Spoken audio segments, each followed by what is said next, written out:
শীত আসে এসে আর আমাদের ঘোরাফেরা স্টার্ট হয়ে যায়। হেই everyone, this is Jahan who love herself the most. আমরা বান্দরবান ঘুরতে চলে গিয়েছিলাম, সেখানে একটা গ্রিন পিক রিসর্টে উঠেছি।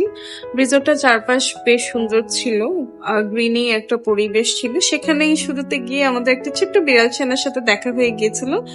যেহেতু আমরা যেতে যেতে সন্ধ্যা হয়ে গেছে, প্রায় রাত হয়ে গিয়েছিল, তাই আমরা আর বাইরে কোথাও ঘুরতে বেরোইনি। যেহেতু এর পরদিন আমাদের অ্যাকচুয়ালি অ্যাডভেঞ্চারাস ট্যুর স্টার্ট হবে, তাই আমরা রিসোর্টের চারপাশটা একটু ঘুরে দেখলাম। রাতের পরিবেশ ভালোই লাগছিল, খাওয়া দাওয়ারও ভালো ছিল।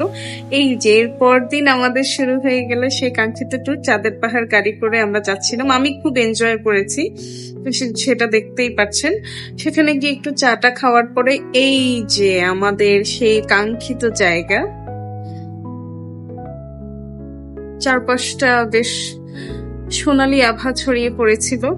পাহাড়ের কাছে গিয়ে আসলে মনে হয়েছে যে আসলেই জীবনের মানেটা কি, জীবনের মানে জীবনের বিশালতাটা আসলে উপভোগ করা যায়। এরপর আমরা বিকেল বেলা একটু রিসর্টে এসে একটু রেস্ট করে দেন আমরা আবার বের হয়ে গিয়েছিলাম। আমরা নীলগিরির একটু উপরে উঠেছিলাম, জায়গাটা একটু আইসোলেটেড ছিল, চারপাশটা এত কুয়াশা পড়ছিল মনে হচ্ছিল it's just out of this world.